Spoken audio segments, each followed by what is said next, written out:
Hey, what's up guys, Rev here. Today I wanted to take some time and address a pretty big and ongoing controversy involving YouTube right now, and it centers around this tweet right here. To give you a speed run of the lore, a YouTube channel named Mama Max made a video exposing real-life predators.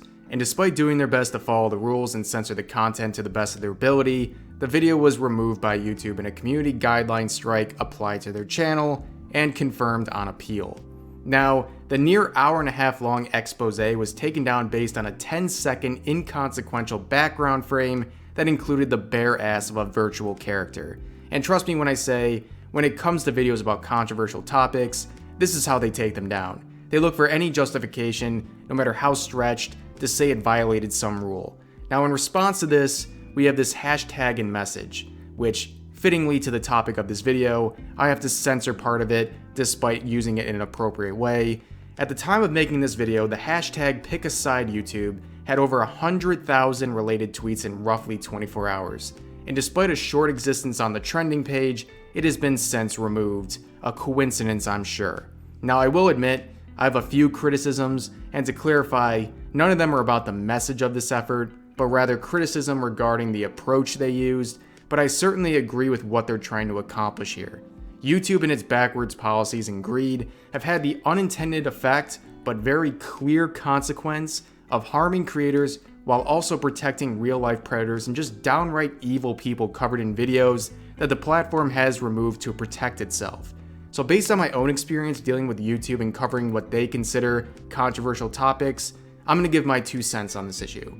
So it's not even a hot take at this point, but YouTube doesn't care about its independent creators. In fact, they don't even like them. You know, the ones that made their website what it is today. And when it comes to certain controversial topics, YouTube has made it clear that they don't want it being shared by creators, no matter what their intentions are. Take it from my own experience dancing around their policies for years. You can sit here and talk about dildos and anime kuni, but the second you start talking about real-life predator situations, even exposing them or helping victims, you're gonna get hit with demonetization or even strikes. And it's found in this key language here, a catch-all phrase in YouTube's rules that hits just about anything. Their rule regarding what they deem controversial topics is so open-ended, it can be used to justify the demonetization of just about anything. I've seen this rule used to demonetize or remove videos involving predator stings, coverage of wars, tragedies, all the way to examples like myself where I had a video demonetized under this rule for criticizing a streamer for shaming her viewers for not subbing to her. YouTube is first and foremost a business, one that is shrouded by the most infantile and backwards monetization program in all of modern media. YouTube is so handcuffed at this point that anything that is not considered ad-friendly for all audiences is essentially unmonetizable. Forget age restrictions, a demonetized video maybe only gets 5% of the ads videos normally get. And despite YouTube's bold-faced lies about the subject, demonetized videos are also suppressed by the algorithm and are not promoted to viewers. And as a business-oriented platform, it adds up. Why would YouTube want you spending your time watching videos with no ads on them, where YouTube makes no money, when instead they can promote monetized saved content for you to watch while making a profit as well? They don't care about your entertainment, education, really your experience at all, so long as you're being steered towards monetizable content that is also safe enough to keep the advertisers happy. In no other form of media is monetizing edgier or controversial topics a challenge. In television, radio, and alike, more mature content has little barriers to face towards finding advertisers. And we're talking about a platform right now that is primarily consumed by adults who are mature enough to handle PG-13 rated content that is being hidden by demonetization. And from an advertising standpoint, the majority of ads are tailored towards adults anyways. So why not put it on adult content being consumed by your adult users on YouTube? But YouTube, largely due to its own embarrassingly bad negotiating skills and inability to handle any controversy well, has allowed advertisers to have so much leverage that YouTube is at their complete mercy. To make matters worse for creators, demonetization doesn't just impact your videos that are hit, it brings down the health of your overall channel. And I'll explain what this means. Number one, in the wake of COVID-19 and the alleged shortage of staff, YouTube decided to create a self-rating system when it comes to monetization of videos. Essentially, for every video you upload, you have to manually confirm that it is safe for all audiences and doesn't violate any rules. When you click yes, it monetizes the video, at least for the moment, which in theory sounded quite exciting, and in the early practice, people like myself thought it was working out quite well. Unlike in the past where you would have to sit and wait upwards of hours for a determination of whether your video is ad-friendly or not, these ratings went immediately into effect, putting ads on your video.